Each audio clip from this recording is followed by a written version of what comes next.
hi everybody, and welcome once again to the Cabin Fever podcast. It's Brent Bailey, and it is another day facing the coronavirus. But we are bringing you a break from the negative news and all about the negativity that's out there and every conspiracy theory under the sun. We're giving you just some positive things here. It's hopefully you're holding strong. We should be starting to see the light at the end of the tunnel. And, you know, we do try to give some good news on our program here. And so one of the things that we have been doing since I think it was probably the fourth or fifth one is to give you some things that are not just your normal run-of-the-mill news stories, but these are all positive things happening in spite of the coronavirus. And there's a place in Tulsa, Oklahoma called Lefty's on Greenwood. And the owner and the managers decided they were going to do their part because there's a lot of folks out of work right now that are not able to provide for their family. The unemployment hasn't been able to kick in like it should. And this is a really cool story. Lefty's on Greenwood, and I think we have a picture of them up there, provides 200 meals a day for anybody who needs a meal, no questions asked. And that's a really, really awesome thing to see businesses stepping up to the plate like that. And then in our own neighborhood in Orlando, actually in the Winter Park area of Orlando, there's a mom that's been, she's been cooped up and she's not been able to work. And so she's been actually going out and doing sidewalk art in the neighborhood there around to help send messages to the neighbors and things like that. And because you're in Orlando, of course you're going to see things like this. It's all Disney themed. She says, I'm heading to Publix, do you need anything? Oh, you're tired of social distancing. This is the girl from Tangled. She said, oh, that's cute. The girl spent most of her life up in a tower. And then things like this. Ariel sitting on a pile of of toilet paper. It's just a good way to see them spread cheer throughout their neighborhood, and I say good for her. And then, of course, we try to give you the totals every day of people that have recovered. We're not making light of the folks that have passed, but worldwide, there have been 560,000 people who have recovered from coronavirus, according to the latest numbers that we've been able to get from worldview.com, I think is what it is. So anyway, those are good things. Those are things that we like to hear, things that we like to see, make us feel good about what's going on. Now, I know that if you watched the news at all, you were probably really happy to hear yesterday that the president and the governments are going to, they've unleashed a 3-phase plan to get the economy and get the world, the United States back on its feet and back into active gear. That's a great thing to hear, but it's also something very important because obviously the coronavirus hasn't gone away. And so as you're going about your everyday life, and when you do get back into the swing of things, your immune system needs to be running at its most efficient.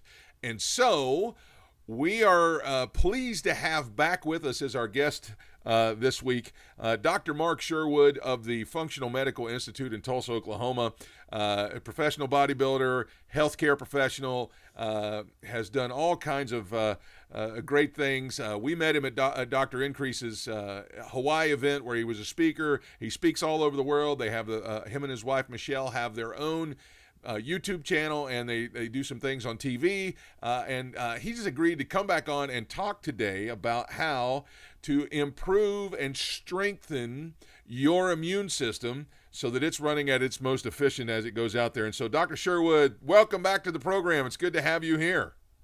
Thank you, Brent, for having me back. It's good to be back on Cabin Fever once again. Yeah, well, I appreciate that. How's things going in Oklahoma? Hey, we're making it. We're keeping hope alive, creating hope dealers. Hey, there you go. I like that. Every day. All right. So as people are starting to get this in, obviously Cabin Fever, not just the podcast, but the feeling is starting to really sit in on people.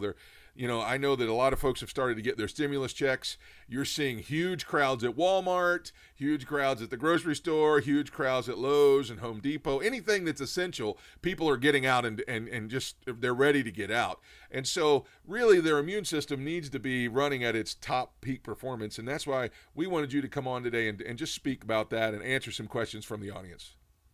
Yeah, so real briefly, it's very important for folks to really understand the immune system, what it's supposed to do, what it's not supposed to do, what it is, what it's not. And certainly it goes back to the passive immunity passed on to us typically through breastfeeding from mom to child, of course. And then we have also this thing called adaptive immunity that sort of adapts as we go forward.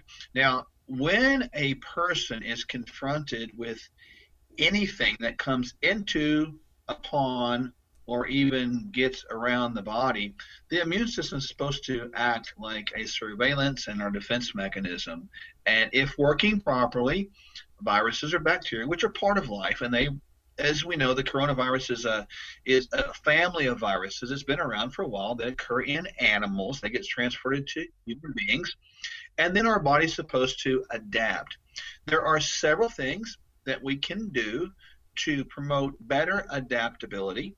There's several things we can do to promote less adaptability. So we need to know kind of the difference between the two. And I think it's very important to understand that, because at this time, in this current quiet time, it's a great time to assess what we can do to build this thing called immune resiliency. Because, Brent, we're going to have this. These things are not part of our past and present only. They're part of your future. This is part of living as a human. Yeah, and I know that a lot of folks have had different bouts of different things in their lives, and I know that when I was a child, I was sick a lot, but as an adult, that hardly ever happened, and I'm sure that's just because my immune system was able to kind of build up the immunity that it needed to fight off those things, and so I hardly ever get sick now. Is that fairly common once that happens? Once you get It is. This is the premise of these vaccines, and this is not anti-vax or pro-vax, but this is a concept of what a vaccine does. It sort of injects that into a person. The person builds an immunity to that, such as smallpox, chickenpox, measles, polio. I mean, we know these things were true pandemics that were certainly worse in comparison to what we're dealing with, not to minimize current. But the body has unique abilities, and this is this God-given thing we have that we need to maximize our armamentarium, if you will, so it can function to its fullest capacity. So what we're going to ask from you as the audience right now is go ahead right below us here. Jody's sitting here right next to me, my wife Jody. She's going to be monitoring the chat rooms to get your questions, so that we're going to ask Dr. Sherwood some questions about ways and maybe just some things that you're wanting to know about what's the best way to keep yourself safe as we start to re-enter the world and re-enter in going back to work and going back to church, going back to school. Those are things that we all want you to be safe doing. So why don't you go ahead and start just firing off some questions down here in the chat room. We're going to get those, and we'll pass them along to Dr. Sherwood, and he's going to answer your questions here for the next, probably 15, 20 minutes, and we're really going to try and get you informed today. Now, I will say that I was immediately, when I said we were doing a question and answer show, my father-in-law, who actually introduced us, Bob Harrison, fired off two questions to me immediately, and those were, he said, it's so timely that you're doing this because today in the Telegraph in Palm Springs, which is the local newspaper, there were stories about strengthening the immune system. And so the first one comes right out of the Telegraph in Palm Springs. It is, what does vitamin D do? And that's vitamin D like dog. And how do you get enough if you're not going outside? So vitamin D is a well-studied vitamin, but it actually functions more as a hormone. Vitamin D does enhance the immune system. It does enhance hormone production. The majority of people would get a blood test, and we certainly see ranges being from 30 to probably 120. The majority of people in the world are 30 or less. In other words, they're insufficient or deficient. You cannot, from what I've seen, I think based upon theoretically toxicity in the environment, get enough vitamin D synthesis from only the sun. Therefore, We need to maximize and optimize vitamin C by both sun and supplementation to seek a level in blood from probably around 60 to 80, and we're talking nanograms per deciliter. Now, it's a big time important how much does one take.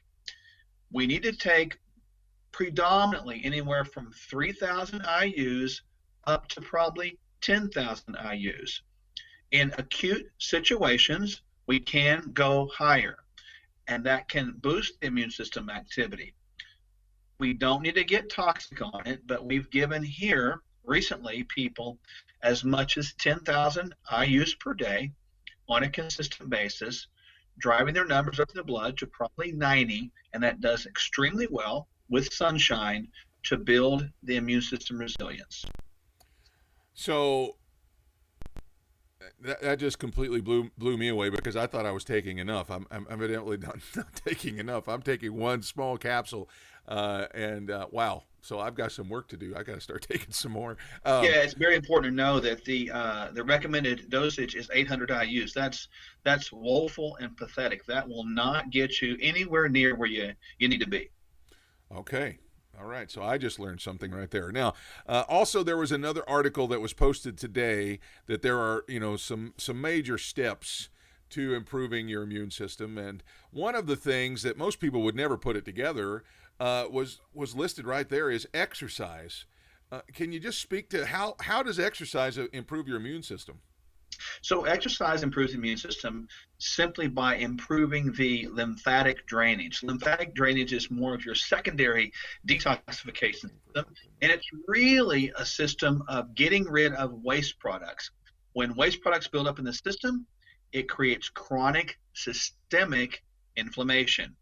Chronic systemic inflammation, when you confront that with a viral load, it creates more inflammation. So by using sweat, using increase in the lymphatic system, which also decreases stress, we can create more of an immune resilience.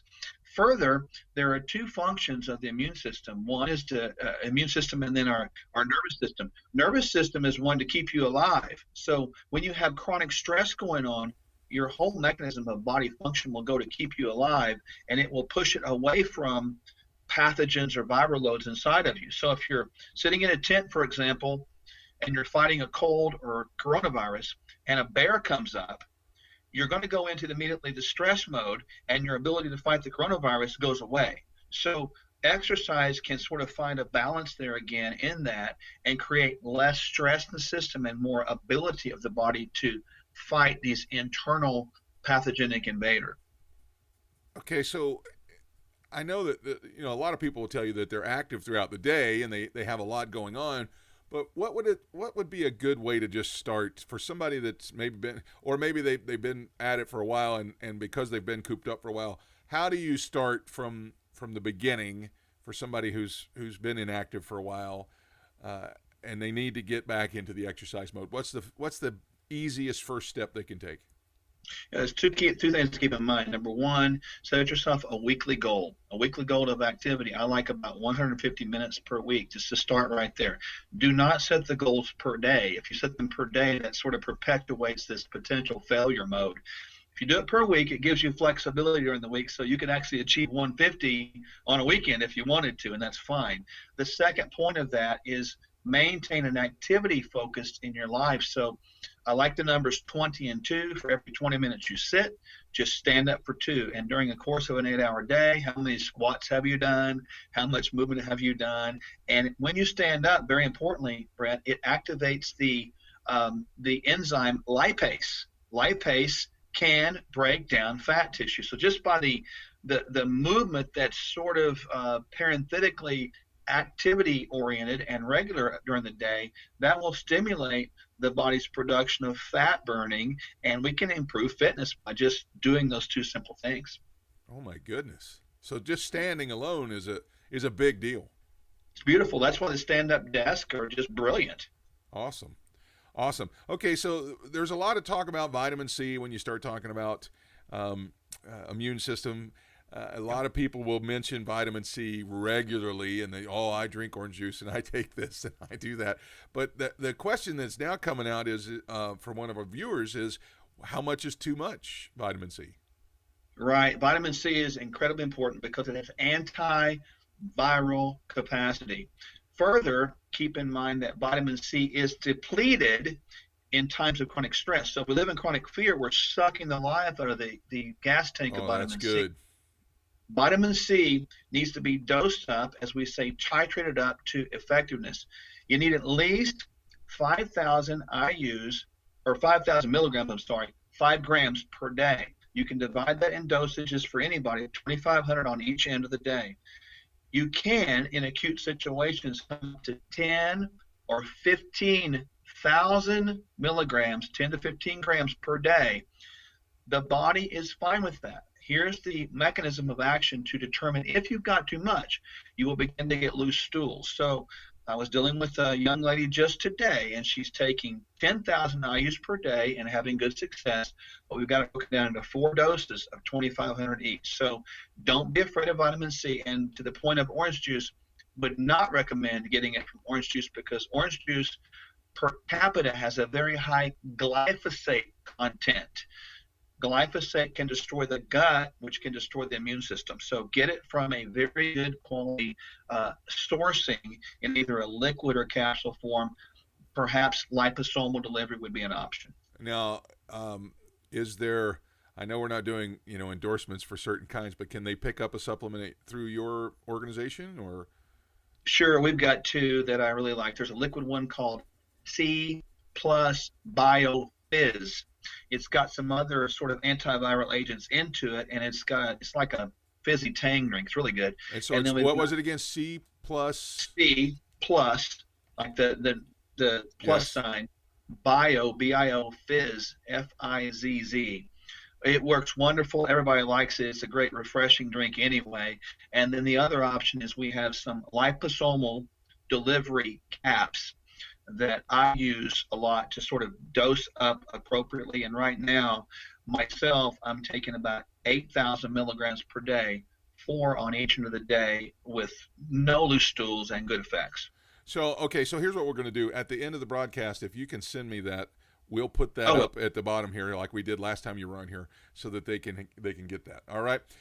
So what are the best foods that you can be eating in order to boost your immune system? Maybe they're hard to find during this pandemic or whatever, but what's something that they can be looking for? Think about the rainbow.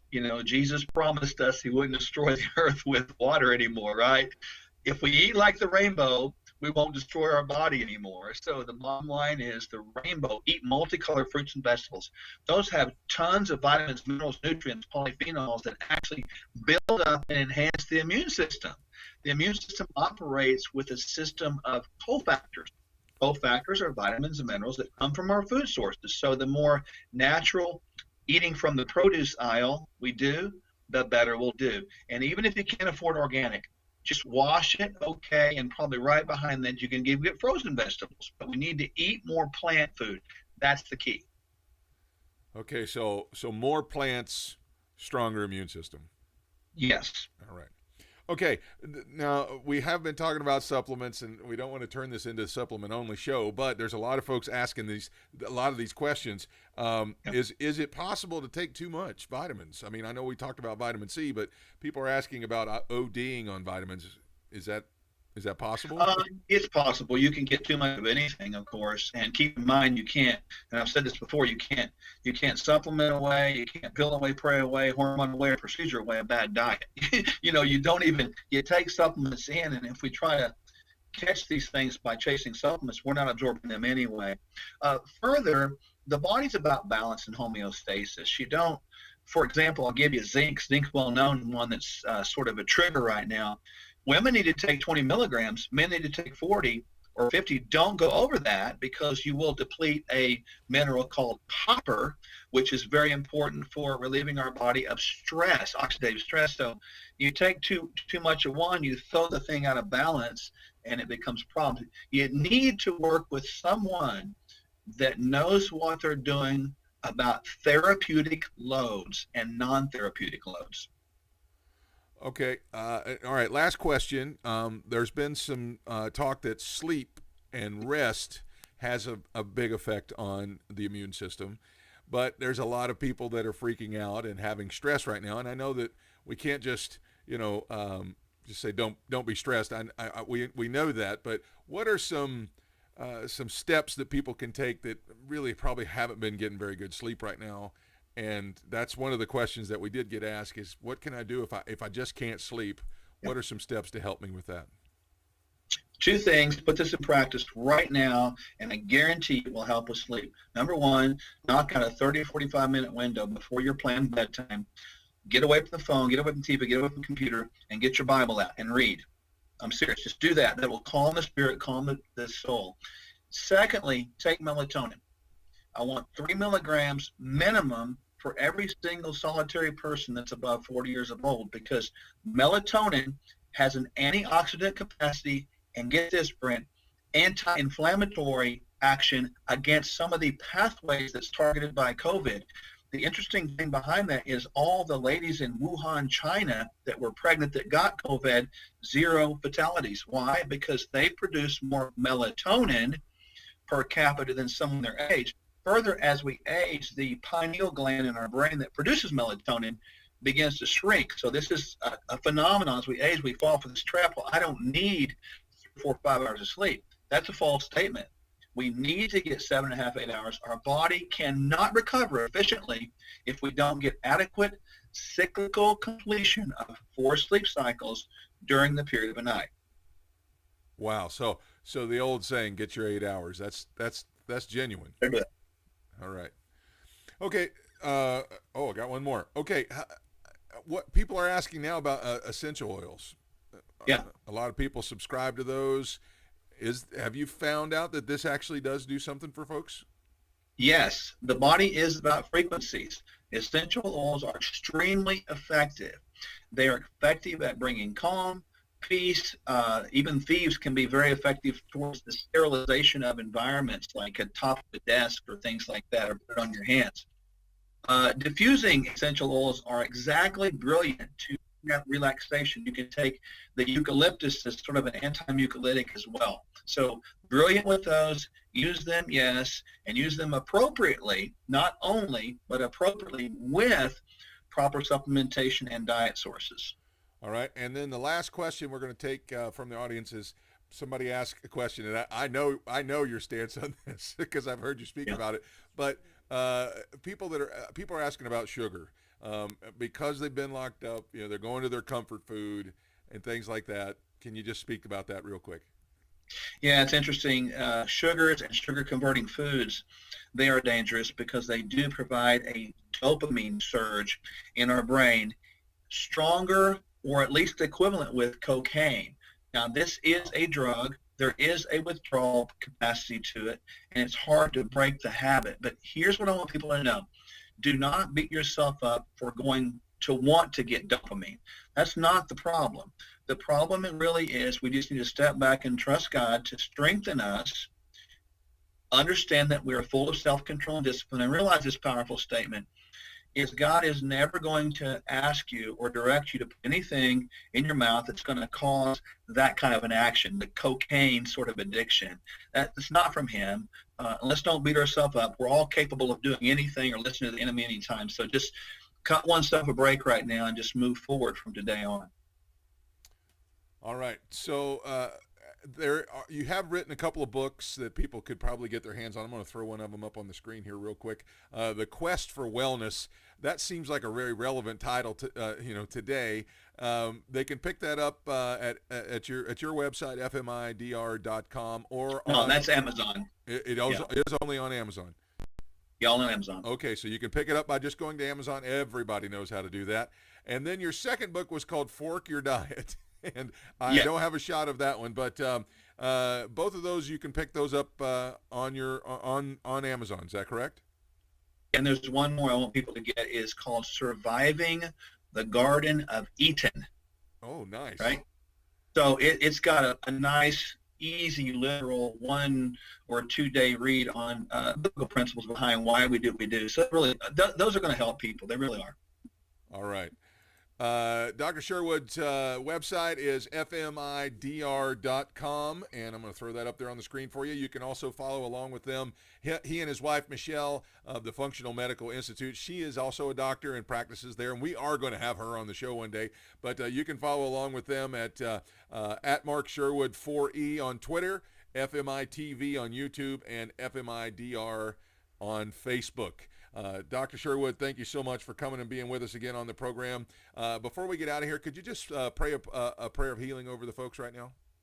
Yeah, Father God, I thank you so much for every person out there. God, thank you so much for allowing all of us to be together through this wonderful media called podcast. We're grateful for that, God. I pray that you will speak to people right now, all of us, that we will understand your power, understand your love, understand your generosity, and understand that you equip us to get through any situation. Yes. And that you just instill in us, Father, this is not a difficult time, but this is your time. This is your time to speak to us and equip us to stand up, speak up, and be about action, God. So I thank you to give people peace, give them calm, give them faith, give them information, give them inspiration, give them education. Equip the saints, Father, so that we can glorify your name in a powerful way in this awesome opportunity of a time. In Jesus' name we pray. Amen. Amen. So, again, folks, fmidr.com. Go by and check out the Sherwoods' practice. They do have contact information. They have clients all over the world, so you don't have to just be in Tulsa or Broken Arrow, Oklahoma, in order to be one of their patients. Dr. Sherwood, again, thank you so much for coming and being with us today. Thank you for the prayers. Thank you for the information. We look forward to hearing from you again. God bless you. Have a great rest of your day. Thank you, Brent. All right. Take care. All right. That's Dr. Mark Sherwood of the Functional Medical Institute in Tulsa, Oklahoma. Wow. A lot of great information that was just exchanged right there, and we're so grateful for it. So a couple things I want to pass along to you before we get out of here today. Some folks have been asking, I've been watching, but how else can I find you? What if I don't want to watch? I just want to listen while I'm at work or whatever. Well, you can listen and rewatch any of our episodes again, and we are available on every one of the platforms that you now see on your screen. You can listen to us on Apple Podcasts, Google Podcasts. We're on Spotify. We're on TuneIn. So if you have Alexa, you can tell Alexa to tune in. Hopefully some of you that have an Alexa in your house right now, she just found us on there. Alexa, tune in the Cabin Fever broadcast. All right. Also, we're available on YouTube, Apple TV, Fire TV, for Amazon folks, Roku. Let's see, that's Twitter there. That's Periscope and Facebook. So you can watch any of those again and join us anytime for all those. We'd love to have you subscribe, hit those bells and subscribe buttons so that we can actually follow you around and bring you more great information. All right. You can also follow us on social media. That's the Cabin Fever Podcast, at the Cabin Fever PC on Twitter, and at the Cabin Fever Podcast on Instagram. And we are eternally grateful for all of you folks. The fan count has jumped up over 200 on Facebook, and we are so grateful for that. Do us a favor and share the podcast. Share it. Whatever platform you're on, if it's got a share button underneath of it, share it. Do a little statement. Tell them what it's about. Tell them it's positivity in the face of everything negative. It's good news and information that'll help build your faith and quiet your soul. All right. So Monday, I've got a great show planned for you. I've got two of the best in the world, guys that are in the marketplace ministry that are capitalizing on opportunities, and it's going to be a great week to talk to Mark Carpenter and Mike Rovner. They're going to be with us on Monday. And then during the week, I've also got Barry Spilchuk, one of the co-authors of the Cup of Chicken Soup for the Soul, and then several other guests. You'll want to be with us. I think Mark Hankins is going to be with us next week. We've got a great week planned for you, so hopefully we'll see you then. We love you so much. Thanks so much for joining in. Share the podcast. Now get out and break the cabin fever. Have a great day, everybody.